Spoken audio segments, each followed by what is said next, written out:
Snapple's story, the wobbly cat who changed everything. Good boy. Yes, yes. Go, go, go.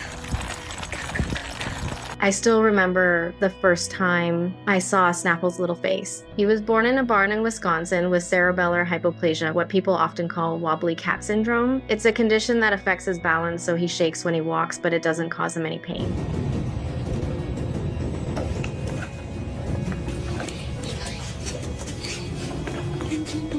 A rescue in Minneapolis took him in after hearing his story. Around that time, my partner, we call him Cat Dad, and I had been talking about wanting to adopt a special needs cat. We didn't really know where to start, and to be honest, I was a little scared. I'd never cared for a cat with a disability before.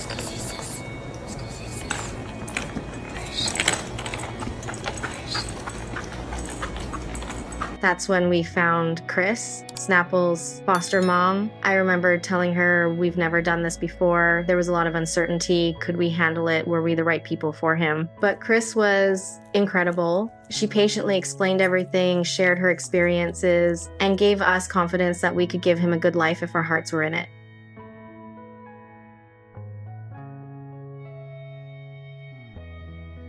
We set up a meet and greet, and I booked a flight from Hawaii to Minneapolis 9 hours each way. I only stayed one night, but that one night changed everything.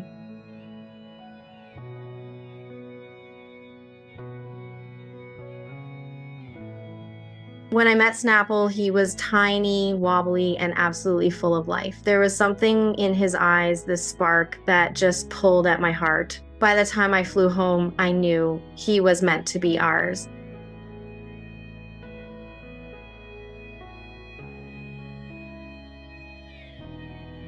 After the adoption paperwork went through, we had to start the Hawaii quarantine process, which meant Snapple couldn't come home for another 4 months. So we asked Chris if she'd be willing to be his guardian during that time. She said yes, and we covered all his care, therapy, food, and vet visits from afar.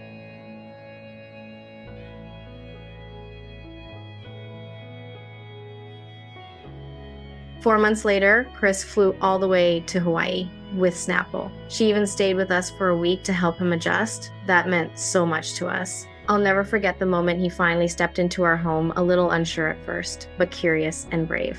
Within days, he was exploring every corner, finding his favorite sunspots, and purring like he'd always belonged here.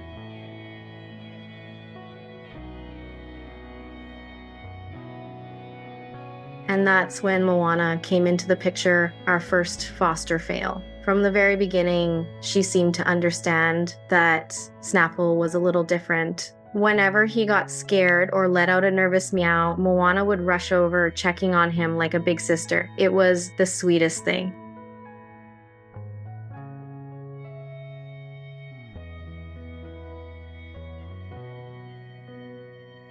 Over time, their bond grew stronger. And watching them together, her protecting him learning to trust her, it just melted our hearts. Moana even started sharing her toys with him, nudging them his way when she saw him struggling to reach. It's like she was saying, "Don't worry, little brother, I've got you."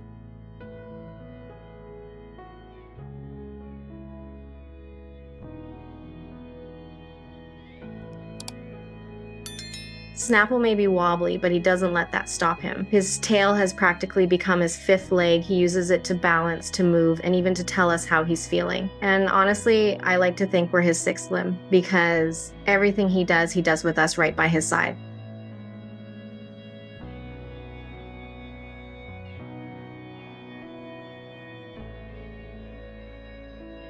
What's important to know about Snapple's condition is that he's not in pain. His mind works perfectly fine. He's happy, playful, curious, everything a cat should be.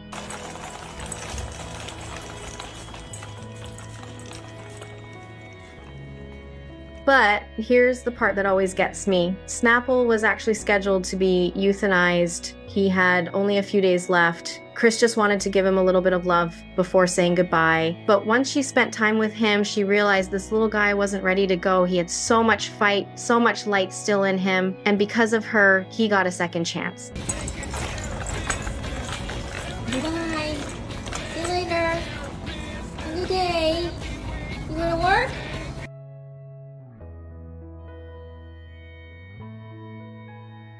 Now, he's turning 3 years old this April, living his best life here in Hawaii, loved, safe, and spoiled. Every morning he greets us with a happy trill, then wobbles his way to the kitchen ready for breakfast and belly rubs. He loves lying by the window, watching birds, and feeling the warm breeze. His joy is so simple, but it's contagious.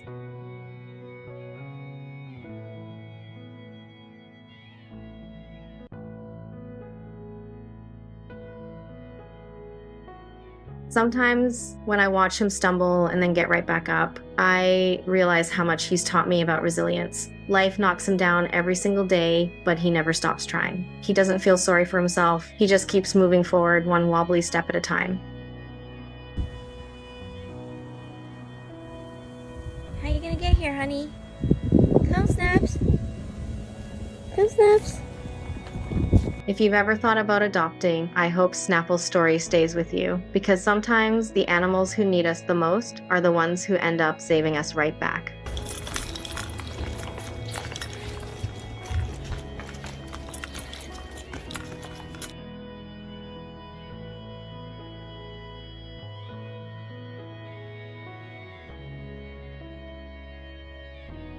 So, if you're thinking about bringing a pet into your life, especially one that's a little different, don't be afraid. Ask questions, learn, reach out to rescues. There's no perfect timing or perfect plan, just a perfect heart that's willing to love. And trust me, that love will come back to you 1,000 times over.